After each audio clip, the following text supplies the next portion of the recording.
Matius 23 nomor 15 ini agama apa yang dibentuk oleh orang Lanjut Yahudi? Pak Erben, silakan. Ayo. Agama apa? Oke. Agama apa yang dibikin oleh orang Yahudi? Sebentar, saya tanya dulu. Kristen ini dari mana rupanya? Silakan. Boleh ditunjukkan ayatnya dong? Ya, sorry, bentar ya. Ya, tunjukkan ayatnya. Pas banget Pak Erben masuk. Ngapa Pak? Sini, Pak. Oke. Celakalah kamu, hai ahli Taurat dan orang Farisi. Pertanyaannya, apakah pada saat ini Paulus sudah ahli Taurat orang Farisi? Jawab cuma. Halo, kok diam? Bukan kayaknya. Kita Jangan beda. di-mute saya. Kenapa kalian ketakutan kali dengan saya? Santai. Oke. Kalian kalau Sebentar. mute. Sebentar. Sabar. Di sini kan ayatnya kan ayat 15 ini loh. Celakalah kamu, hai ahli Taurat. Ya. Siapa kamu yang dimaksud di sini? Lah, siapa yang kemudian menyeberangi lautan lantas Sebentar. agama? Kamu kalau ditanya, jawab pertanyaan. Dengar dulu. Siapa ahli Taurat? Oke, hai orang Farisi. Ahli Taurat kan? Sebentar. Lukas ahli Taurat. Sebentar. Jangan di mute. Jadi gini, kalau dibuka aja semua. Kalau Oke. dibuka aja semua. Kalau kaca baru aku dulu TikTok sama dia. Saya ingin bedah ayat dulu. Saya uji sejauh mana kamu mampu memahami konteks. Jadi gini, kalau kamu kutanya, oke, kamu tahu nggak berapa tahun jarak antara Yesus dengan Paulus? Jaraknya apa? Mereka cuma selisih 2 tahun. Dan kamu harus tahu Erben. Dengarkan Erben, pasal Udah. Kamu sudah salah. Paulus Sudah salah. Aku dipilih dari Sebentar. Semua orang Yahudi dipilih sejak lahir. Ya. Jadi satu kesalahanmu, kau bilang jarak Yesus dengan Paulus hanya 2 tahun. Kenyataannya jaraknya itu kisaran 7 sampai 10 tahun. Berarti pada saat Yesus ngomong celakalah kamu hai ahli Taurat dan orang-orang Farisi, pada saat ini Paulus belum tergolong ahli Taurat dan orang Farisi. Kenapa? Karena seorang ahli Taurat itu disebut usia harus di atas 30. Sedangkan Paulus waktu itu belum ada usia 30. Itu satu kesalahanmu di sini. Sudah? Kena mental langsung. Itu jadi kalau kamu belajar sejarah, belajar yang baik. Dengarkan. Jangan saya di-mute. Gak ada yang mute kamu. Gak usah di-mute, saya ngapain? Gak ada yang mute. Jangan fitnah. Nenek Erben. Setiap saya ngomong pasti saya di-mute. Ini saya live kan loh, dan kelihatan di layar saya di-mute. Kalau kagak ada yang mute kamu mute sendiri. Aneh kamu. Sekarang Anda mengatakan bahwa Paulus itu nanti di usia 30 tahun dikatakan ahli Taurat. Ini. Saya dari sejak rahim ibunya loh. Dia dipilih menjadi rasul oleh Yesus. Gimana sih?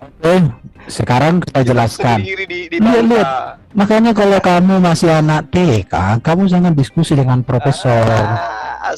Kamu kalau anak TK, dengar ini. Kalau kamu tolak itu, Paulus, bentar. Dengar. Yang mendirikan Kristen. Dengarkan ya. Lihat. Yesus lahir di kisaran 46 sebelum Masehi. Paulus lahir di tahun 3 Masehi. Jaraknya berapa? Sekitar 7 tahun, ya. Pelayanan Yesus itu 26 sampai 30. Yesus mati bangkit naik ke surga tahun 30. Ini saya ajari kamu sejarah. Jadi gini, Rasul Paulus dipanggil Yesus menjadi rasul itu tahun 34. Oke, lihat ini ya. Matius 23, ajaran Yesus pada tahun 26 sampai 30. Pertanyaannya, apakah Paulus sudah menjadi rasul ahli Taurat di situ? Apakah Paulus sudah dapat disebut sebagai seorang Farisi ahli Taurat pada masa ini? Perhatikan, seorang disebut ahli Taurat menurut Billy yang Yahudi yang sering kali kalian cium-ciuman itu 40 tahun loh seorang ahli Farisi disebut itu. Tapi waktu itu saya bilang sama dia, saya turunkan 30 tahun. Oke? Jadi pada tahun 26 sampai 30 Paulus masih berusia 23 atau 26 tahun. Jadi tidak dapat diartikan sebagai ahli Taurat dan orang Farisi. Jadi sama saya itu Jul, kalau belajar itu akademis, bukan polemikus. Ini buat perhatikan di sini ya. Jadi ini Yesus mati, Yesus lahir, Paulus bertobat di sini. Kisah 9. Paulus meninggal di sini. Ya, jika jarak antara kematian Yesus dengan pertobatan Paulus kira-kira 3 tahun, berarti pada saat mati sungguhnya Paulus masih sebagai seorang Farisi.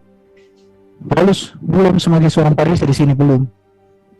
Jika ini tarik kepada Paulus, justru itu menegaskan bahwa Paulus penegak agama secara radikal yang kemudian percuma Paulus yang ngaku dia jadi rasul dari sejarah Hindunya. Percuma kau jualan obat, Erben. Mana ayatnya di mana? Coba tunjukkan ayat. Kalau Paulus ngaku dipilih dari sejarah Rahim. Semua lihat. Oke, kita lihat nanti ya. Kamu jangan gitu. Kalau diskusi cerdas. Apa? Kamu bantai itu. Kalau Paulus ngaku dari sejarah Rahim. Oke. Ya.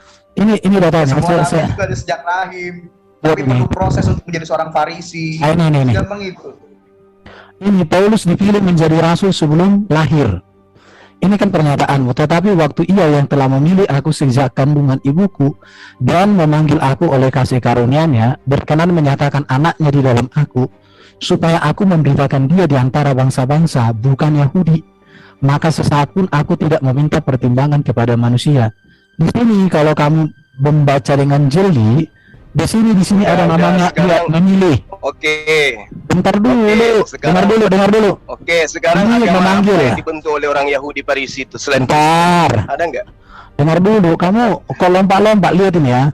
Jadi semua orang Yahudi itu dipilih, umat pilihan kan. Tetapi dia dipanggil, ini dia. Makanya antara memilih dengan memanggil, kamu harus tahu.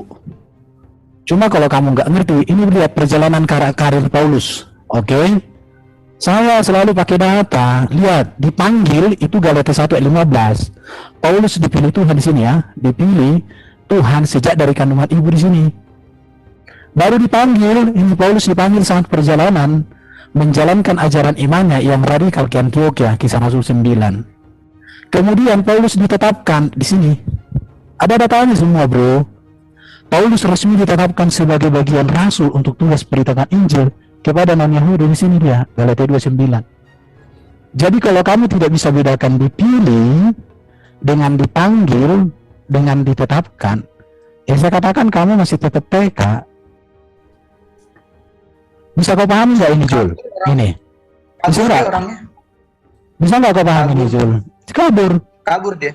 Iya, tapi Zoom satunya ada dia, admin Zoom ada dia masuk. Jadi ini si Juna ini maksud aku belajar itu untuk cerdas, bukan kebalikannya. Ini aja Alwan nih. Oke. Jadi dia wajah Paulus atau karir Paulus sebagai seorang tokoh agama. Dia wajah saya katakan. Pada masa Yahudi, perhatikan ya, pada masa Yahudi penegak hukum agama secara radikal seperti teroris. Tetapi masa jadi Rasul Kristus penegak ajaran kasih secara radikal. Bedanya di sini hukum agama Yahudi. Kalau di sini penegak kasih. Maka Paulus setelah dia bertobat nggak pernah berperang, nggak pernah membunuh orang, nggak pernah perilaku yang amoral. Setelah dia bertemu dengan kasih Kristus. Tapi waktu dia sebagai seorang Yahudi dia radikal sampai dia membunuh orang atas nama Allahnya, sembahannya. Kenapa? Atas nama hukumnya. Kayak teroris dia di sini. Ini dua wajah Paulus yang tidak dipahami si Juma. Tapi ya Juma ini aku udah lama kuajari tapi nggak cerdas. Lihat nih di sini ya. Jadi antara dipilih ini ya. Teman-teman Kristen mengerti nggak yang aku maksud ini apa? Halo. Paham ya. Jadi dipilih dengan dipanggil itu saja dia nggak bisa bedakan. Paulus dipilih. Memang semua orang Yahudi itu pilihan kok. Tetapi apakah semua mereka dipanggil menjadi pelayan? Enggak. Ditetapkan kapan di sini? Ini kesepakatan bersama ini dengan para rasul yang lain. Kristen itu dibentuk Paulus. Dari arti Kristen aja udah salah. Kristen itu kan pengikut Kristus, bukan pengikut Paulus. Kalau Kristen bentukan Paulus, harusnya itu bukan Kristus, tapi apa? Paulus namanya. Paulus namanya. Paulus. Bener. Nah ini Alwan. Pak Erben, ada Alwan nih mau berguru sama Pak Erben. Bro Erben, sedikit dong saya tambahkan. Jadi tadi itu si Suma itu mati-matian ingin menanyai agama apa. Sebenarnya dalam pandangan itu, pemahaman itu bukan ditulis dalam agama seperti Islam, Kristen atau Yahudi atau apa, enggak. Di dalam ayat itu bukan merujuk agama yang menganut label, enggak. Tetapi di situ dalam kurun ajaran. Agama itu merujuk pada ajaran. Tetapi di otaknya Suma waktu dia bertanya tadi itu merujuk kepada label-label.